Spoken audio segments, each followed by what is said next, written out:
And good evening, everybody. Welcome to the latest edition of Gerv and Big Mo. I'm Ricky Hampton, along with former NBA players Paul Mokeski and Derrick Gervin. And gentlemen, tonight we are blessed to have NBA royalty in the house. The one and only Julius, DR.J. Erving, and George Iceman Gervin. Guys, thank you so much for joining us tonight. It's a pleasure. Yeah, truly a pleasure. You know, George is the one and only too. There's never been another Iceman. There's never been another Iceman. That was my rookie when he came in. So he hey, enjoyed every bit of it. He acknowledges it every time I see him. That's the first thing we say to each other. Hey Doc, you can't be giving away the questions because you know people gonna be man. They've been so excited about this show. It's been crazy. They got a page on Facebook, an ABA page from 1967 to 76. So all I've been reading about the last 2 weeks have been Wendell Ladner and Roger Brown and Dr. J and Ice and Don Boozy and all of these guys. They don't talk about Rick Mount and all these guys enough. But first, I want to tell you guys thank you. Both of you guys have been on my show before. And to come back today for this is really special. And I thank both of you guys from the bottom of my heart. My two favorite players of all time. Thanks, bro. Yeah, I want to thank you guys also. I told D last week, if we get both of you guys on the show, the legends and the great guys, I will put my suit on for the show. That kind of sound like you only got one suit. I do. I had to make sure it fit, man. Hey, I'm George. Doc, I want y'all to just start off before the fans start chiming in. I know more about than a lot of fans know. You guys, I know, Doc, you started in 1971 in Virginia, and then George, of course, started in 1972 when I was 9 years old. I've been watching what's, the NBA today, and then I look at when you guys played. When you guys first started, tell me when you guys felt that you knew that you belonged in the ABA, NBA, or whatever league. When did you know you were ready? Well, when I came out of college, it was after my junior year. So I had pretty good college credentials. And, our team wasn't one of the ones that was going to win the NCAA tournament. We went to the NIT back-to-back years. And we lost to the eventual champions, North Carolina and Marquette, in those years.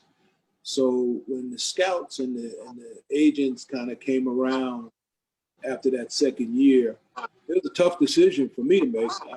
I thought, well, we're not in college as a contender for, the basketball title, but I really wanted to graduate. So I wanted to be a good student athlete. And that's what I thought. That's how I saw myself for those first 3 years. After the right offer was made, then I saw myself as an athlete student, and athletics, became first and became my ticket, to a better life. And fortunately, I was able to still go back to school and finish up, even though it took a long time. To go ahead and get that bachelor's degree because I promised my mom that I would. But sports became number one. Mm-hmm. Well, and for me, the route, that I took, I left school early and I went and played in a continental basketball league. And I had, for about 6 months, I played pretty well. I averaged about 35 points. Johnny Red Kerr, who was scouting for the Bulls at that time, was at the game. Well, I don't know, but I scored about 50 points. And Johnny came to me and said that, he wanted to call Earl Foreman, who was the owner of the Virginia Squires, and kind of let him know that, he had somebody down here that could play. And he called Earl, and Earl flew me in to Virginia and had me shoot around. And I shot around and he I shot Something around like, and he signed me. So that's how I had my impact on believing that, you know, I could play in that, at that next level. He saw all those shots going in is what he saw. well, you know, from day one, this was now my second year. And that first year, I played with Charlie Scott. And Charlie had jump leagues, went up to play for Phoenix. You know, so there was definitely a void for some shots and a shooter and a scorer. And when George came in, man, it was a match right away. I mean, he was, you know, quickly, you know, inserted into the lineup, and we could see what his potential was, because potential was unlimited. I mean, obviously, the potential was Hall of Fame. And the thing that I felt about it was that, you know, with him, we were definitely going to be a better team. And we had pretty good opposition with Indiana and Kentucky, because they were generally the two best teams in the league. And, you know, they had some dominant players on their team with Gilmore and Issa both playing for Kentucky. And then, you know, Mel Daniels, Roger Brown, and Darnell Hillman, and, you know, the guys they had in Indiana, man. So Yeah, George McGinnis. Yeah, Big George. So, you know, so Ice and I, we were a little more interested in putting on the show. I mean, we had talked to Al Bianchi, who was our coach, you know, about the title, and the title was, you know, off in the distance. It was something that if you weren't going to contend for the title, then you had to give these fans their money worth every night. And I think that's what really opened up both our games and for us to have the fan appeal. So we would steal a home team's crowd when we got to the arena, just based on, you know, doing some funky stuff in the warm-ups. And then when the game came, you know, it was just like, they got a tiger by the tail, man. So, you know, we might not win at the end of the game, but they were going to remember us for sure. Yeah. Dr. George, I had the pleasure of covering Barry Sanders throughout his career here in Detroit. And I would talk to Barry after games about some of his runs, and, well, what were you doing there? He had no explanation for what he did until he saw it on film. You guys are ultra creative. Is that kind of how it was with you guys on the court? Well, you know, for me, you know, I played, you know, I mean, and I think, you know, I didn't pre-plan anything, you know, I mean, I love the game. I worked at it. And, you know, when time came for me to put the ball in the basket, you know, I think I was able to make that adjustment. So, you know, for me to say I was going out to do this or do that, it wouldn't be fair. You know, I'll say that I put in the work. You know, I built up my confidence to shoot the ball different ways and make different moves to the hoop. And, you know, and from that, I did what I did. Yeah, I saw him do it too. And, you know, we used to talk a little bit, because, you know, the way I was taught, you know, if you get that ball up in that little square, a large percentage of time it was going to go in. You know, it was going to be a good shot. So I was an effective bank shooter. And then George used to say, "Man, I'm looking at the big square. Not the little one. The rectangle. At the big square." So he started putting the ball up in places on the big square that was still going in. So he was one-upping me on that. So I might have had slam dunks, but in terms of spinning that ball off that glass, man, you know, nobody could do it like him. And that was fun. And, you know, it's when you say, did we practice it or was it, you know, premeditated for the game? I'd say 80% of the time, you know, when I did something in a basketball game, I have done it before. Then there's another 20% of the time that you have to do things because defense makes you do it. And the matchup is such, you know, and I just remember Joe Caldwell, you know, being one of the guys who, just make you do some different stuff because he was holding you the whole time anyway. Right. You just trying to get away from him and go ahead and make a play. But you know, defensive players, Darnell Hillman would make you change your game up because he was such a great shot and such a great leaper. And Wendell Ladner, oh my God, you know, tough Wendell Ladner, man. We had this thing about Wendell was like, all right, when you go get him on our team, so he stopped beating up all our, our players, and then we finally traded for him and got him. Hey, Doc, I want to chime in on this really quick when you mentioned the backboard because I deal with kids and I train these kids, and me being a Gervin, I tell them about the whole rectangle myself. But you and George, I watch you guys, and you watch a lot of the guys today. They don't use the glass. At what age were you when then you knew how important the glass was? Because I'm sure it didn't just come all of a sudden in the ABA. I think you know, Sam Jones shot that bank shot really effectively, and you know, he was I think he was probably the best of his era in terms of bank shot, and it was just jump shots, you know, off the glass. In the more modern era, Tim Duncan was really good, you know, using the glass and whatever. And generally, when I got on the left side, I felt really comfortable banking the ball in, more so than on the right side. So the right side, lots of times, you know, I just aim for the front of the rim, but the left side, I mean, I close my eyes and shoot bank shots all day long. Oh, I think I want to comment on what you said. I think, Doc, was, you know, you did some very creative things on the floor, but you had not something, mostly that you had done them before. I had the opportunity to coach two of the really creative players when I was with the Dallas Mavericks, and Steve Nash and Dirk Nowitzki. And they did stuff in the games that people were amazed at.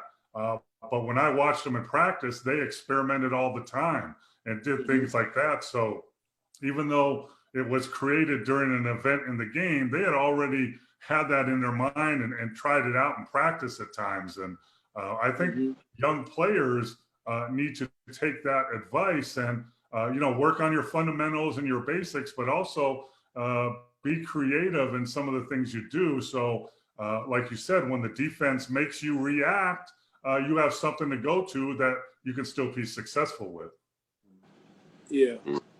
Yeah, I think playing in the playgrounds too. My first 5 years, I played in the Rucker League in New York, and after 5 years, you know, my knees and playing on that pavement, I couldn't, you know, really take that anymore, and it wasn't advisable to continue to play summer league basketball.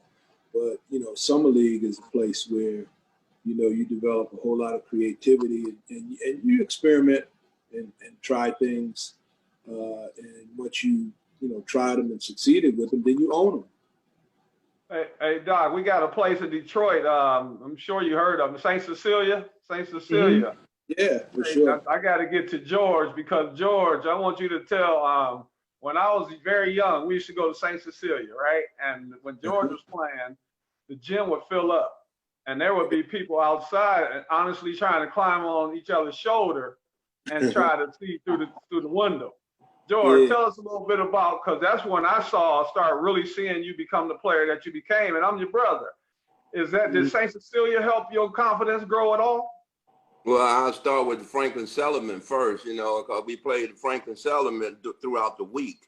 And then on the weekends, we went and played St. Cecilia, you know, so you know the competition at the Franklin, but, you know, the show was St. Cecilia. I mean, you know, they used to fill it up. I mean, and we used to play against a lot of older guys, you know, so, you know, playing against older guys, you know, always built up your confidence when you can beat them guys. So, you know, St. Cecilia and the Franklin is two of the venues that, you know, really gave me my confidence that, you know, I could play against anybody. So, you know, in the summertime, I mean, you know, guys that you grew up with still think they can beat you. So it was always good to, you know, come home and play in the summer, man, to, you know, really stay sharp.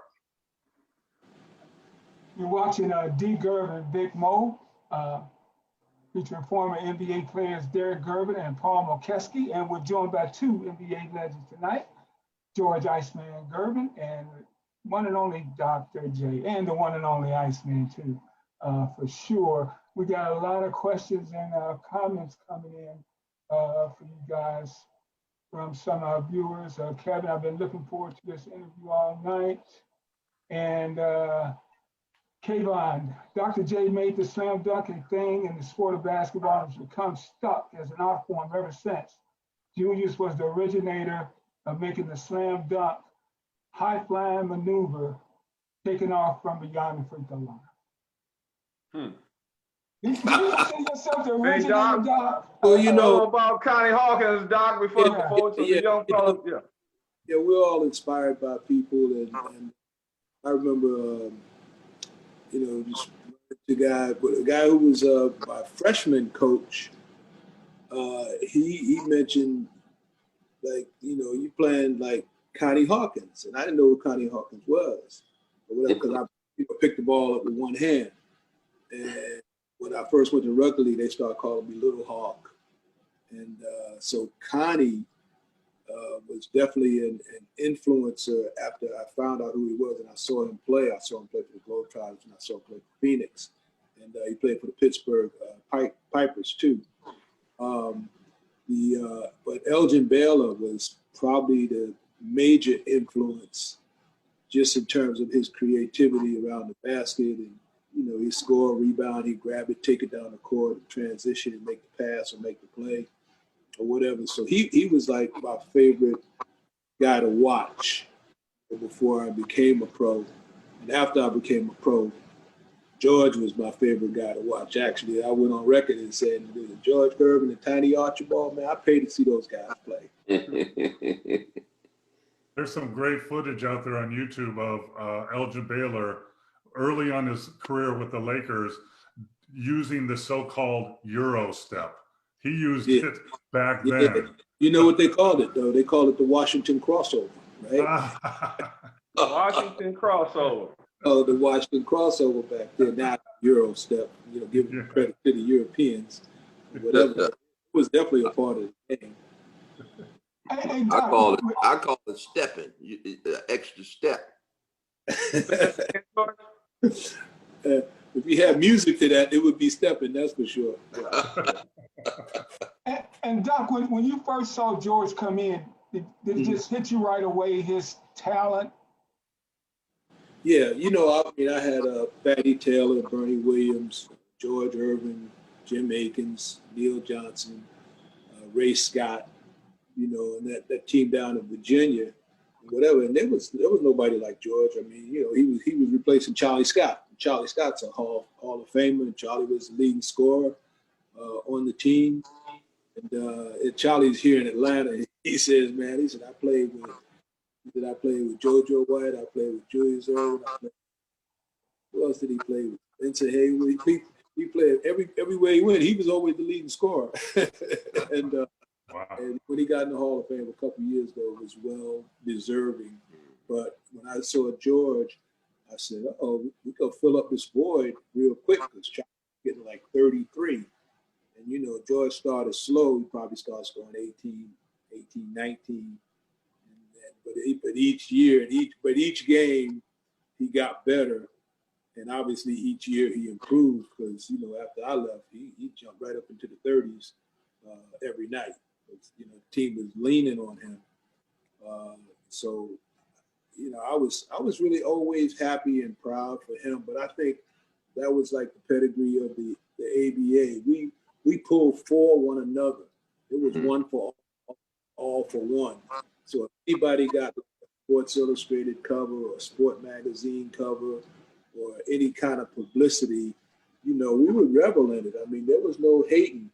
There was no jealousy or no animosity. I mean, there were some guys who you didn't like particularly or whatever, because, they played a little dirty, or, they weren't conforming to, the one for all for one or whatever. But I think in the ABA, there was so much more of that in those first 5 years. That's why they're so proud of me in terms of, my overall career, and why it's sometimes an insult, when they forget about, what I did in those 5 years or what George did in his 4 years over there. Can you, can I? Paul, let me get this in really quick, and then I want you to still ask your question. I got to just tell everybody this so they know, and you'll know something new too, Paul, you and Ricky. George was Doc's rookie. I heard George say that earlier. Doc say that earlier. I was Doc's rookie as well in Philly. Yeah, that's right. Right. I got the next generation too. I got both generations. Hey, Doc and George, after Paul asks his question, before the fans chime in, I want y'all to go back a little bit after Paul's question, and I want to talk a little bit about the one-on-one when you guys played. Go ahead, Paul, and then we get back to that. Yeah, why don't you hear George's side of the story first? I was Calvin Murphy's rookie back in. Oh, is that right? Oh, wow. But, hey, Calvin wanted protection. Yeah, he said, hey, he called me Tonka Truck. He said, hey, you just find me and set picks for me. I'll take care of the rest. So that's what I did. Set a pick for Calvin. Set a pick for Calvin. Get Murph. But I would like both of you guys to kind of comment a little bit on because there were some successful transformations from ABA to NBA, with the Rick Berries and those such forth. But I think you two did it as well or better than anybody. And I would like both you guys to comment kind of, and you already talked about it, Doc, a little bit about, the one for all kind of thing. Mm-hmm. Mm-hmm. Maybe hit on a couple, 3 distinctions between ABA play and NBA play on and off the court. Okay, George, you go ahead, jump on that.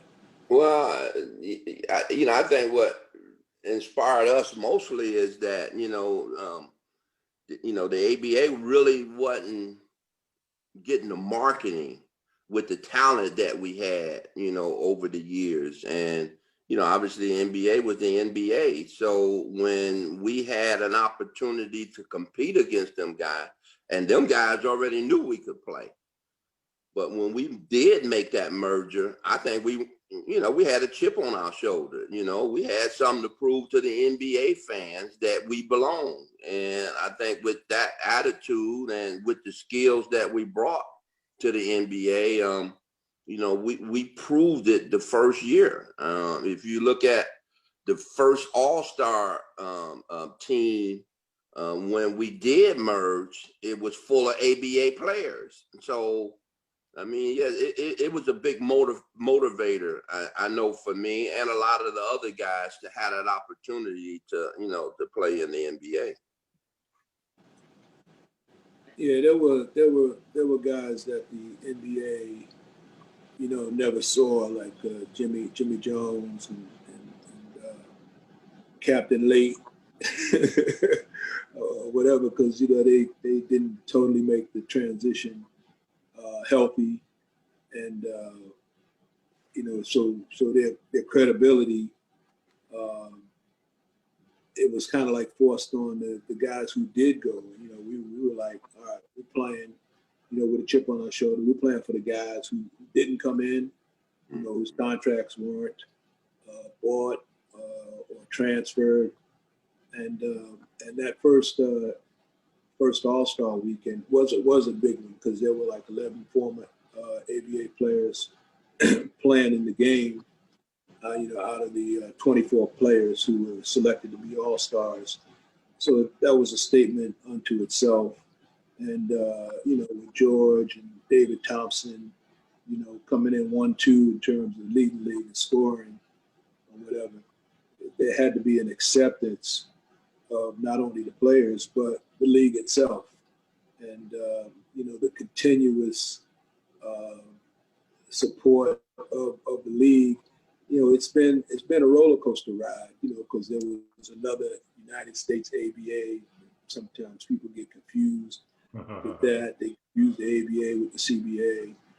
And, it's just one of those things that, in our lifetime, I hope that there could be, full recognition of the ABA, the merging of the statistics, for one, the correction as far as the pension plan is concerned. Cut a check for the fellas who, you know, served their time and didn't get that. And, you know, so there are other things that could still be fixed.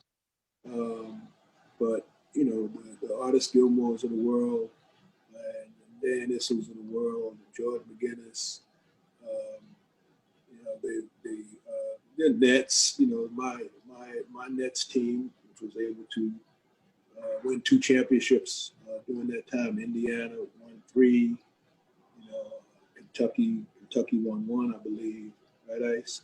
Mm-hmm. And, you know, George, San Antonio,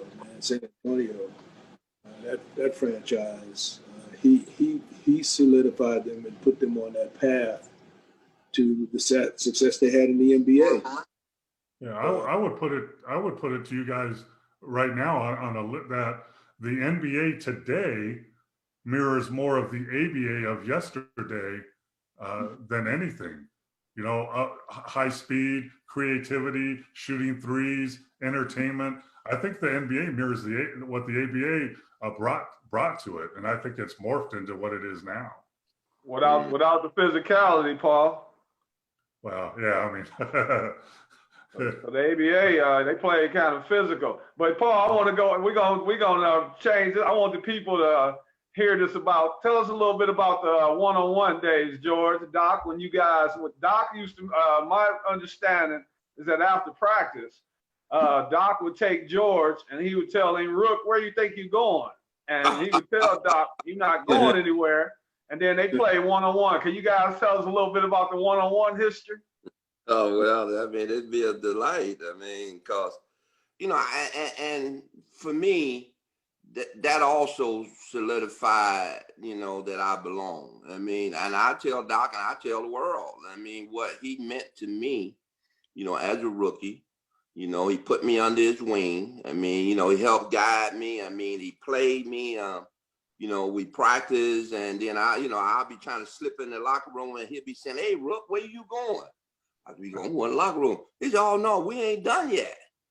You know, so he always challenged me to be the best. You know, to be the best that I could be.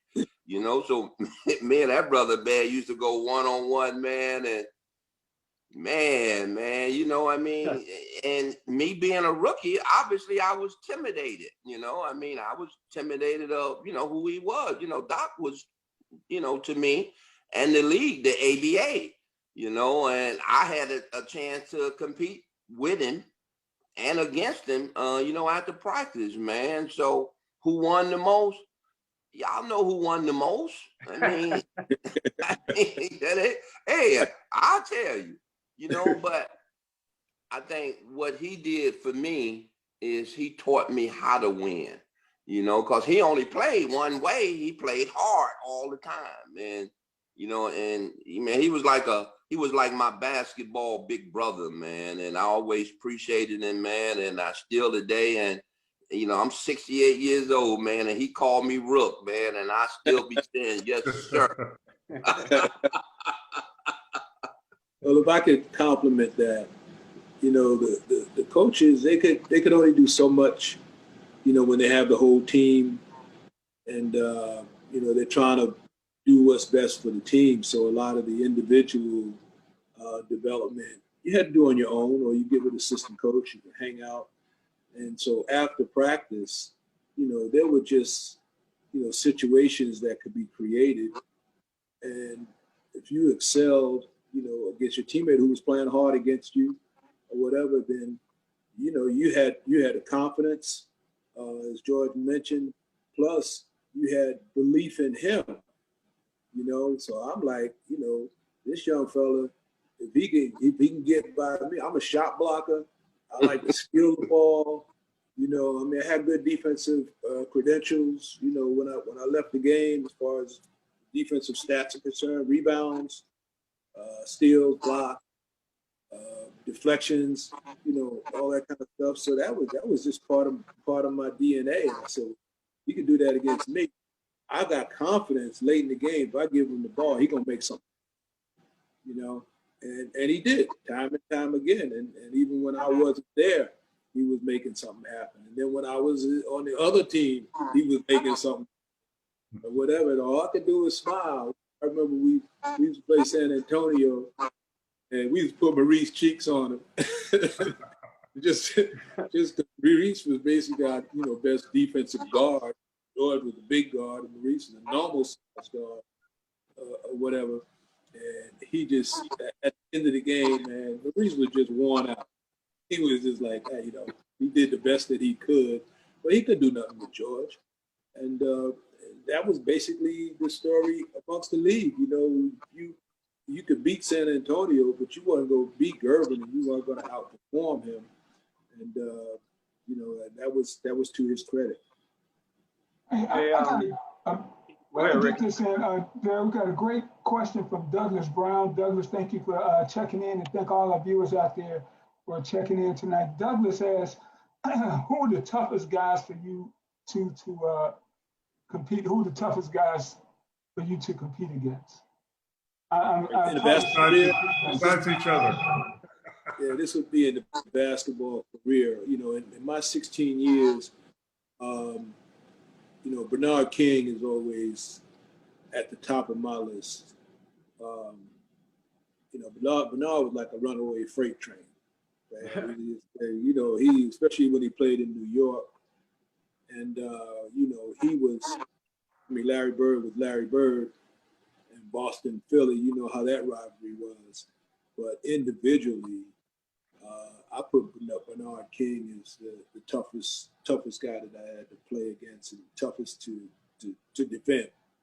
With my matchup, we both played small forward, and he and Marcus Johnson played with Big Mo there in Milwaukee. I realized when they came in, they were young guns. I kind of already had what they wanted. So I was trying not to let them get it. Not on my watch. What about you, George? I can go with and this is a guy, man, that don't nobody talk about much, and he's an ABA guy. He didn't really stay in the league. Billy Knight. Billy Knight used to get 30 on you, man, and y'all talking about ice. Billy Knight had his own style. He was slow. He was deliberate. He could shoot it. He knew how to set you up. He was one of my favorites. And then Alex English. Alex English was another one. Y'all talk about us. We talk about them because we competed against these guys years, man. And if you really look at Alex English history, Alex English scored 2,000 points for over 7 years in a row. Yeah. That's unheard of in the league. And he wasn't real stylish, but he was real effective. So them the two guys, man, when you start talking about, guys that gonna come out and give you something every night, they're my two guys. Who got under your skin, George? Well, I'll mention one. I'll mention Kyle Macy, and then I'll let you go from there. Well, I think Dennis Johnson is the guy that I think played me the best, with his size. He didn't go for many fakes. He kept his feet, he understood the game. So when people ask me who guarded me the best, I always say, Dennis Johnson and Bobby Jones. Bobby Jones, I was going to mention him, man. Yeah. The guy who got under my skin was Adrian Dantley. AD. What did he do to you, Doc? Did he try to play you physical? He kick you, he knee you, or whatever. He get that ball down in that low post and whatever. And he was definitely initiating the contact. And then it got so bad, I played against him in a summer league game. He was doing the same thing. Like, man, this is the off season, this is the off season, man. I used to hate him, man. Well, he can score, man, and he won't miss no free throws, boy. Nah, you get on there and massage that ball. Hey, Ricky, tell whoever just called in, whoever wrote that question, that was a fantastic question. That was Doug Brown. Doug, we appreciate you, my brother, for checking us out tonight. And Paul Mokeski getting so many comments on your suit, man. You're a fly guy tonight, brother. Hey, so the last time we had you on, you told us, you said you were an ABA guy, and you spoke. I can hear you guys speaking fondly about that league even tonight. Julius, is that good memories for you too? Those days? Best, man, the best. I mean, you know, I played my whole NBA career in Philly. I played 11 years, just like Ice, you know, played all those years in San Antonio till down the stretch. I think he jumped back to Detroit or somewhere. Where'd you go? Chicago. Yeah, he went to Chicago. Yeah, he went to Chicago. So I know after about 8 years, they were tired of me. So, so there was some discussion about, you know, going to San Diego, and I kind of vetoed it.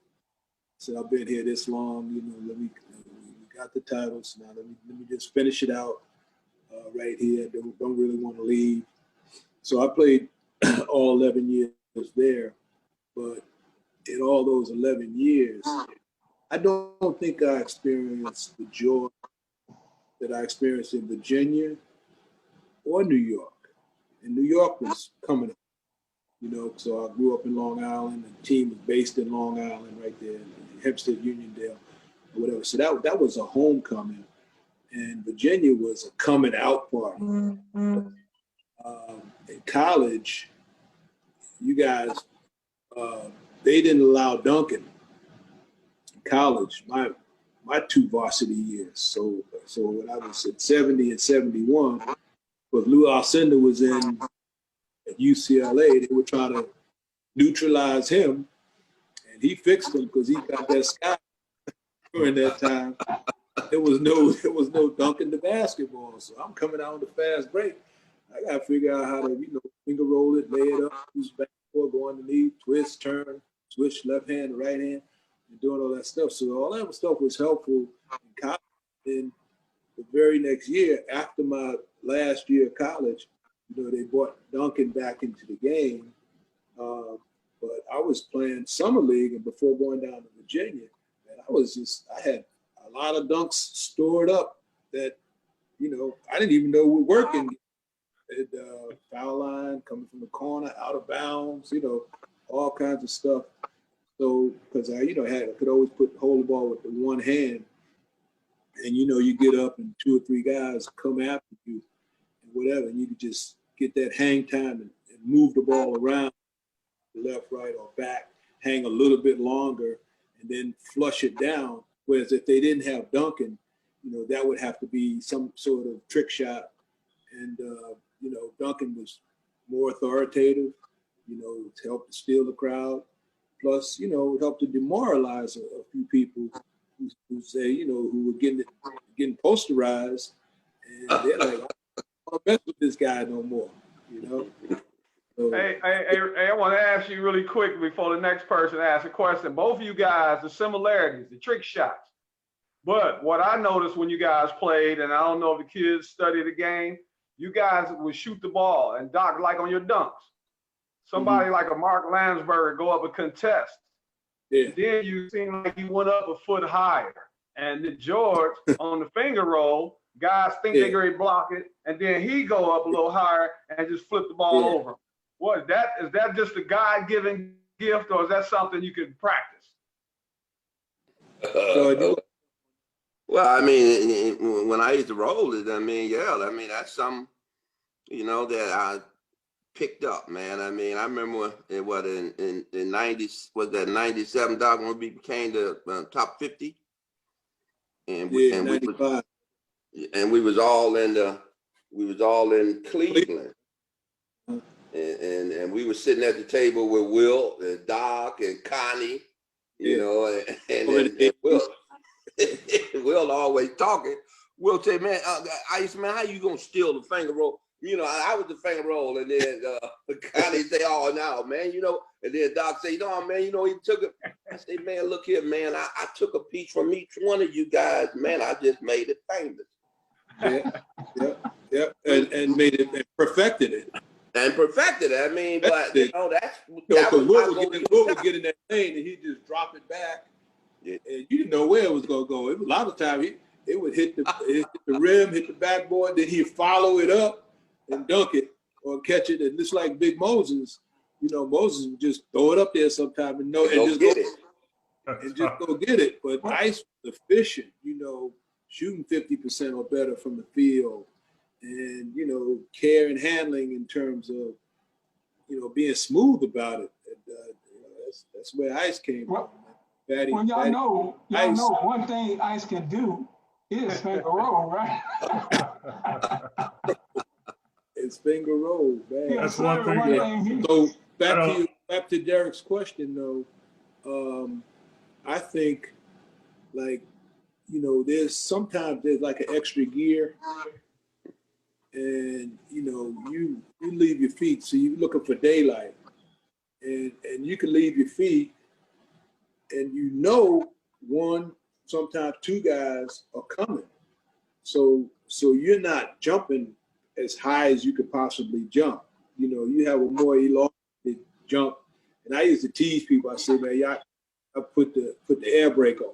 You know, you get up there, put the air brake on, and then that'll just hold your position. So you can see what their move's gonna be. And then when they come down, you know, you go ahead and do what you gotta do. It was like having fun with it, you know. But Doc, you look at guys like artists, you be on the break. And I remember even in ABA, and you going to the basket on artists, and by the time you go up, man, you dunk the ball, hell, artists look like he about 6'2". Yeah, that's the quick, you got a quick dunk, some guys. I mean, you just got to jump, get there quick, get it in, and while they thinking about it. Right. What hand they gonna block it with, or whatever. Big Erving put up both arms. And you just go right in the middle. The guy I feel sorry for is Bill Walton. My goodness, Doc, what you doing to him? Hey, George, let me see who this is. That's a great question. Can you talk about the night you had to score? I forgot how much you ended up. 63. The scoring title was on the line. I lost. Yeah. And how that all came about. Well, I had led the league in scoring all the way to the last game, and David Thompson was always right behind me. So David Thompson played his last game in Detroit, and David Thompson scored 73. So David Thompson took over the scoring lead. So he played that afternoon. So, you know, I kind of knew, you know, with the press calling me, telling me that David Thompson scored 73 and you need 59 in order to regain your title. So by me playing that night, you know, I had an opportunity to, you know, regain my title. So, you know, me having a coach like Doug Mo and having that kind of relationship with my teammates, Doug Moore said, like, man, you know, cause, you know, Larry Brown and Doug was real close, you know, so, you know, Larry Brown, Doug Moore said, man, I know that little, you know, guy, you know, set it up for David to, you know, to win the score turret for Ice. So he said, we got in the locker room. He said, Ice, I'm gonna ask the guys, man, you know, can we just go on and give you a run? Cause, you know, we already in the playoffs. So, you know, it's like a free game. So all my guys say, oh, yeah. So, you know, we started the game. I missed my first 6 shots, called timeout, say, you know, because I needed 59. So I missed my first 6 shots, needing 59. You know, I mean, obviously, there was a little pressure on me, you know. So we go back in. The guys say, come on, Ice, no, come on, man. So we go back in, and I finished the first quarter with 20 points. And, you know, so now, you know, I got a little rhythm going. And so the second quarter started, and, you know, I got 33, you know. So I got 53 at half, and I only need 59. You know, so the third quarter started, you know, then I started pressing a little bit, you know, just because, you know, I knew I had it. and just start taking some crazy shots and end up getting, 63 in 33 minutes. And that's how I won my first, scoring title. But, I couldn't have done it without my guys, man. Yeah. I think that's so important, man, to let people know, it wasn't just me. I put the ball in the basket, but they gave me good passes. They set picks for me, and they helped me with that opportunity, man. So, that relationship, man. That's what Doc say, man. That relationship, man, that you got with your teammates, man. It's big, man, and to making your certain individual accomplishments, man, successful. Hey, I got to tell you, people out there, why I'm proud of it, because I got to make sure. I'm going to put up my brother. He didn't play the last 3 minutes of the third quarter, and he played none of the fourth quarter.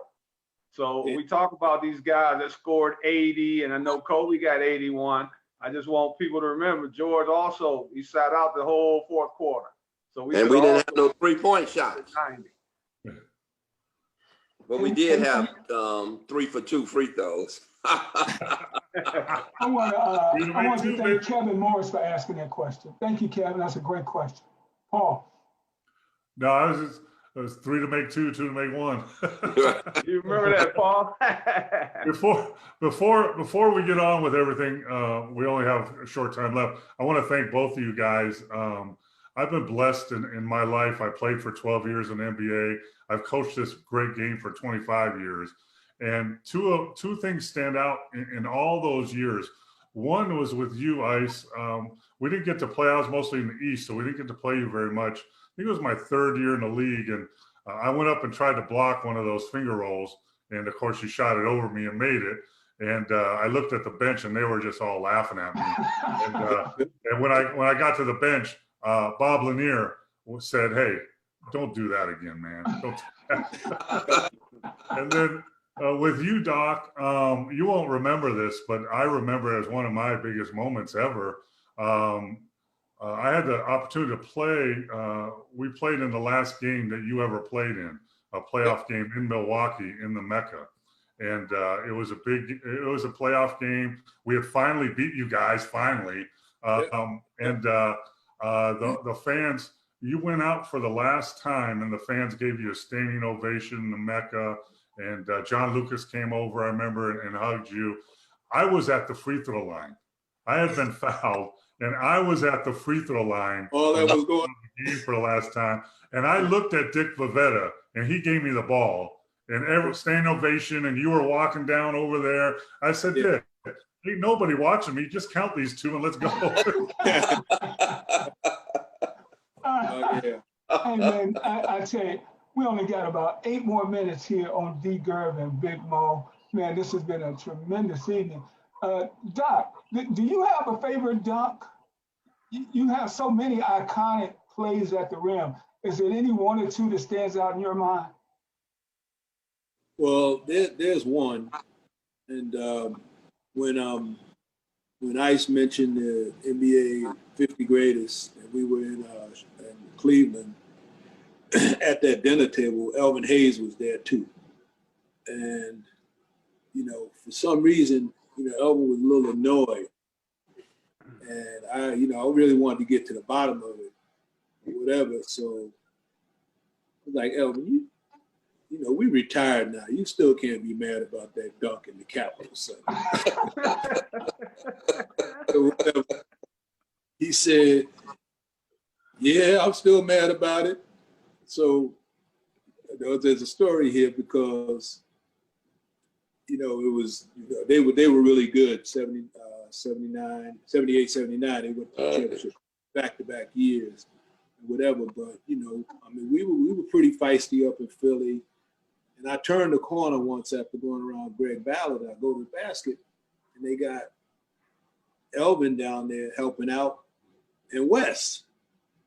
So, I know Wes would break your leg. You're kidding. Elvin fashioned himself as a shot blocker, but he would go up and he would put both hands up all the time. He tried to block it. I don't know. He was trying to block it with 2 hands. I don't know what he was trying to do. But I went away from Wes because I had respect for him taking my head off. And what's up, man? And I got in the air. Erving comes and he jumps, and we like chest to chest. And you can just like feel it, man, because there's silence in the building. We like chest to chest. And then he had those arms spread, and I brought the ball over to the middle and dunked it, you know, and the whole place went like, ooh, you know, the whole Capitol Center or whatever. So he had a reason to be mad for a long time. but probably 3 years ago, so because he got a radio show down in Houston, right? And I get a call that Erving wanted me to come on the radio show. I'm like, you know, I hope he still ain't mad about this dunk. we gotta have some better stuff to talk about. So I agreed to do it, and we got on, and you know, we addressed it kind of right in the beginning. He said, "Look, I'm over it." he said, "I'm over it." I'm over it too, man. I should be talking about it. You know, anyway. But it was somewhat spectacular and sucked the air out the building and all that kind of stuff, whatever. But you know, that's one that I remember, and somebody sent me like a picture of it. So, you know, so it's archived. I don't have it up on the wall or anything like that. Yeah, you do. I see it right behind you. Wait. And Doug, what about the one on Michael Cooper? What about the one on Michael Cooper? Might be down in the basement. What about the one on Michael Cooper? Where does that rank for you? You know, I mean, it was good, but you know, Coop coaches in the Big Three. So I coach in the Big Three. Ice coaches in the Big Three, or whatever. So I was walking down the hall from my locker room towards, you know, where his locker room, and he was sitting in a chair, and I got about 2 feet away from him. He said, "Man, I ain't scared of you." I said, "Well, he ain't over it either." And then he came back, and then we had a conversation where he said, "Man, one thing about that dunk that kind of keeps my name alive and keeps me in the mix. People see that, they know that's me." and we just laughed. Hey, can you guys give me a tryout this year, Doc, George? Huh? Can y'all give me can I get a tryout this year? With the Big Three? Yeah. 303. COVID, man. We don't know what COVID going to do to us, man. I'm saying when they start back, I want to get a little tryout. It comes back. You qualify, don't you? Hey, Doc and Ricky, before we get off the air, I want to switch to something serious right quick. I want George, can you tell us a little bit, and then I'll get to Doc. Tell us a little bit about what you're doing now as far as the George Gervin Youth Center. Well, you know, I started a program, you know, when I retired here in San Antonio. I started a George Gervin Youth Center, and over the last, 25 years, man, you know, I started a charter school. I have 2 charter schools here in San Antonio. You know, we build retirement homes for low-income people. So, you know, that's kind of like what I'm doing in this community, man. So I enjoy it. San Antonio been good to me, and, you know, and we created some unbelievable opportunities for the people here in the San Antonio community.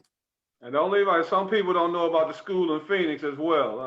A very nice building. A lot of people don't know about the prep school. Yeah, George Gervin Prep School in Phoenix that I didn't have now. I think we're going about 9 years. You know, it's from preschool to 8th grade, and the one here in San Antonio is from preschool to 12th grade. So we are a school, you know, so we do real well with our students. We done graduated thousands, and I'm real proud of it, man, because, you know, we all know how important education is, and that's what we do. Yes, sir. Yes, sir. Yeah, education and recreation, I mean, go hand in hand. And I think you're better at recreation if you're an educated person. So, you know, my pet charity has been the Salvation Army. Wherever I was a Salvation Army kid, you know, I was taught during that time to carry the books and the ball. You know, so I'd have my books over here and my ball over here. And, you know, it's the same mantra today for the Salvation Army. You know, the motto used to be not for ourselves, but for others. But now it's doing the most good. So finding the Salvation Army chapters You know, I have a golf event in Philly every year. The beneficiary is the Salvation Army. Salvation Army's been with me. They were with me in the Hall of Fame. I had a banner up behind me or whatever. So, you know, Salvation Army is something I'm always going to be attached to and associated with. And economically, I mean, you know, I don't have the statistics or whatever, but you know, this is a universal organization, and they are doing the most good. And 100% of contributions that go to the Salvation Army go to the youth, the development of youth in communities, and the opportunity for people in underserved communities, you know, to have shelters and have food, and just to be inspired and motivated. Wow. Wow, that's fantastic work, guys. Hey, we are at the witching hour. We're already getting comments from our viewers. We need a part 2, so maybe we can get together again one day and figure this out in a part 2. Paul. For part 2, I'll put my other suit on. I have 2 of them. I'll put my other one on for part 2 just for you guys. Yeah. Hey, man, you guys have carried this game of basketball to the stratosphere it's in today. And Ice and Doc, 2 iconic names in the sport of basketball. Thank you so much, guys. Hey, man, appreciate it, man. Well, George, thank you. Doc, thank you very much, man, for taking time out. Both of you guys taking time out of your day, your evening, man, to come on and represent your friend, your brother and your friend on here. Doc, I love you, my man. I still feel like forever you like a big brother to me as well, and I appreciate you. Going to be that. Really appreciate you guys, man. Awesome. Thank you, Big Mo. Big Mo, so good to see you. Thanks, Doc. Thanks, George. Take care. All right, good to see y'all. All right, Doc. See you later. All you listeners, have a great night out there. Thanks for tuning in. We're going to do this again.